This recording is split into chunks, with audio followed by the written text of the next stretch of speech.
Happy birthday to you. Happy birthday to you. Happy birthday, Mr. Salim. Happy birthday to you. ഇന്ന് എൻ്റെ ഭർത്താവിൻ്റെ ജന്മദിനമാണ്. Social media ഇല്ല എന്ന് വാദിക്കുകയും ഞാനുണ്ട് എന്ന് വാദിക്കുകയും ചെയ്യുന്ന എൻ്റെ ഭർത്താവിൻ്റെ ജന്മദിനം. അപ്പോൾ നേരിട്ട് വിഷ് ചെയ്യാൻ പറ്റിയില്ല. അപ്പോൾ നേരിട്ട് വിഷ് ചെയ്യണമെന്നുണ്ടെങ്കിൽ ഞാൻ ദുബായ് തൊട്ടോളം പോകണം. സ്വന്തമായിട്ട് പാസ്പോർട്ടില്ല ഗൈസ്. റേഷൻ കാർഡ് വെച്ച് ദുബായിൽ പോകാൻ പറ്റിയായിരുന്നു ഞാൻ പോയേനെ. അപ്പോൾ കാക്കേ ഹാപ്പി ബർത്ത്ഡേ ടു യു. എല്ലാവിധ ആയുസ്സാരോഗ്യങ്ങളും നേർന്നുകൊണ്ട് സലീം. അപ്പം ഞാനിപ്പം എൻ്റെ വിവാഹം കഴിഞ്ഞിട്ട് 16ാമത്തെ വർഷമാണ്. ഈ 2025 16 കൊല്ലമായി എൻ്റെ വിവാഹം കഴിഞ്ഞിട്ട്. അപ്പോൾ എന്താ പറയുക, എത്ര പെട്ടെന്നാണ് വർഷങ്ങളൊക്കെ ഇങ്ങനെ നീണ്ടു പോകുന്നതെന്ന് എനിക്ക് അറിഞ്ഞുകൂടാ. കല്യാണം കഴിഞ്ഞിട്ട് ആദ്യമൊക്കെ ഒരു മാസമൊക്കെ ആവുക എന്ന് പറയുന്നത് ഒരു വർഷത്തെ ഒരു നീളലായിരുന്നു. പിന്നെ ഒരു വർഷമായി, 2ാം വർഷമായപ്പോഴേക്കും മോനായി, പിന്നെ അവൻ്റെ വളർച്ചയായി, അങ്ങനെ എല്ലാം കൂടി ഇപ്പോൾ പറഞ്ഞിട്ട് 16 കൊല്ലമായി ഞാൻ വിവാഹിതയായി എന്ന് പറയുമ്പം എന്നെ സംബന്ധിച്ച് എനിക്ക് തന്നെ ഭയങ്കര അത്ഭുതകരമായിട്ട് തോന്നുകയാണ്. കഴിഞ്ഞ വെഡിങ് ആനിവേഴ്സറിക്ക് ഞാൻ പറഞ്ഞ് കളിയാക്കി 16 കൊല്ലമായി ഞാൻ നിങ്ങളെ സഹിക്കുന്നതെന്ന്. പക്ഷെ സംഭവം അങ്ങനെയല്ല കേട്ടോ, തിരിച്ചിട്ടാണ് എന്നെയാണ് സഹിക്കുന്നത്. എൻ്റെ മകളെ കോഴിക്കോട് മിംസിൽ കമലം എന്ന് പറഞ്ഞിട്ടുള്ള ഡോക്ടറെ അടുത്തായിരുന്നു പ്രഗ്നൻസി സമയത്ത് ഞാൻ കാണിച്ചത്. അപ്പോൾ ഡോക്ടർ എന്ന് വെച്ചാൽ ആരോടും അങ്ങനെ സംസാരിക്കില്ല, മിണ്ടാതിരിക്കുന്ന ഒരു ഡോക്ടറാണ്. അപ്പം ഞാൻ പോയാൽ കലവില എന്നല്ലോ. സലീമും സൈലൻ്റാണ്. ഒരിക്കൽ ഡോക്ടർ സലീമിനോട് ചോദിച്ചു, എങ്ങനെ സഹിക്കുന്നടേ എന്ന് ചോദിച്ചു. അതാണ് എൻ്റെ അവസ്ഥ. അതേപോലെ തന്നെ എനിക്ക് ഫസ്റ്റ് എക്സ്പീരിയൻസ് എന്ന് വെച്ചാൽ വിവാഹം കഴിഞ്ഞ് ഇവിടെ വന്ന് 2ാം ദിവസം 3ാം ദിവസം ഞാനാണ്, ഞാൻ പറഞ്ഞല്ലോ കണ്ണനെ കണ്ടു എന്ന് പറയുന്നത്. അത് സലീമിൻ്റെ ഒരു സുഹൃത്ത് ജയൻ എന്ന് പറഞ്ഞിട്ടുള്ള ചേട്ടൻ്റെ വീട്ടിൽ ഒരു ദിവസം രാത്രി ഞങ്ങൾ സൽക്കാരത്തിന് പോയ സമയത്താട്ടോ ഈ കണ്ണനെ കണ്ടത്. അപ്പോൾ അവിടെ എത്തിയപ്പോൾ ഞാനിങ്ങനെ ബള എന്ന് പറഞ്ഞ് സംസാരിക്കുക.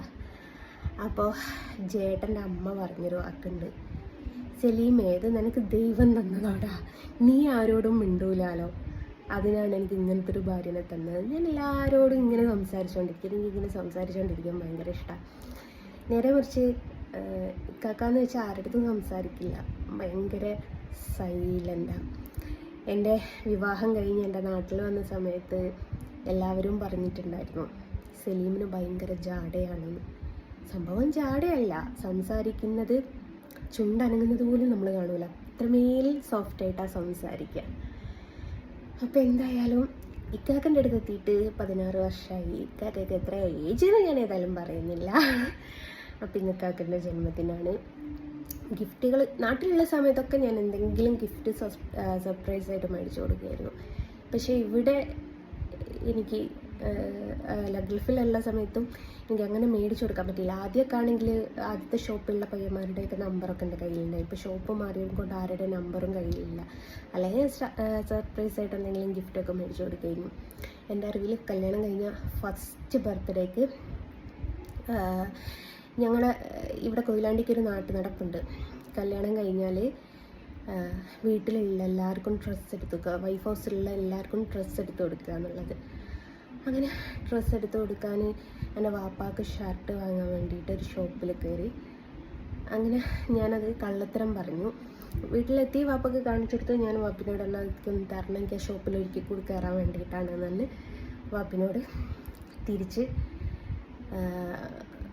പിന്നെ ഷർട്ട് മേടിച്ച് അങ്ങനെ ബാലുശ്ശേരി ഞാൻ പറഞ്ഞ് ഷർട്ട് മാറ്റിയിട്ട് വരാമെന്ന് കാക്കനോട് തന്നെ താഴെ നിന്നോന്ന് പറഞ്ഞു.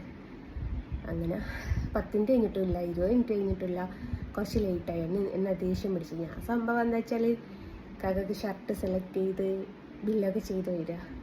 അങ്ങനെ ഫസ്റ്റ് ഞാൻ സർപ്രൈസായിട്ട് ഷർട്ട് കൊടുത്തത് കേട്ടോ. പക്ഷെ അതിന് എനിക്ക് ഒരുപാട് ചീത്തയായിട്ട് കിട്ടോ, നീ ഷോപ്പിൽ എന്തെടുത്തായിരുന്നു എന്ന് ചോദിച്ചിട്ട്.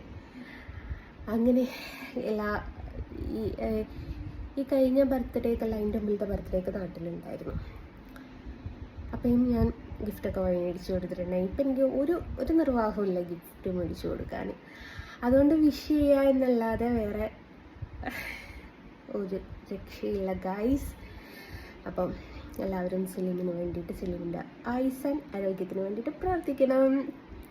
അപ്പോൾ അതാണ് ഇന്നത്തെ വിശേഷം. പായസം വെക്കുന്നുണ്ടോ എന്നൊക്കെ ചോദിച്ചാൽ ചിലപ്പം വെക്കാം, ചിലപ്പോൾ വെക്കാതിരിക്കാം എന്നുള്ള ഒരു സാഹചര്യമാണ്. എന്ത് തന്നെയായാലും ഒരിക്കൽ കൂടി ഹാപ്പി ബർത്ത്ഡേ ടു യു കാക്കെന്നിട്ടോ വിളിക്കാം. ചിലപ്പോൾ സലീമെന്ന് വിളിക്കും, വാ പറഞ്ഞാൽ സലീമെന്നെ വിളിക്കൂ. പക്ഷെ ആരോടെങ്കിലും പറയാച്ച കാക്കാന്നൊരു ചിലർ വിചാരിക്കേണ്ട ബ്രദറിനെ കുറിച്ചാണ് ഞാൻ പറയുന്നത് കാക്ക എന്ന് പറയുമ്പോൾ. അപ്പോൾ ഏതായാലും happy birthday to you my heart. Okay, Tata.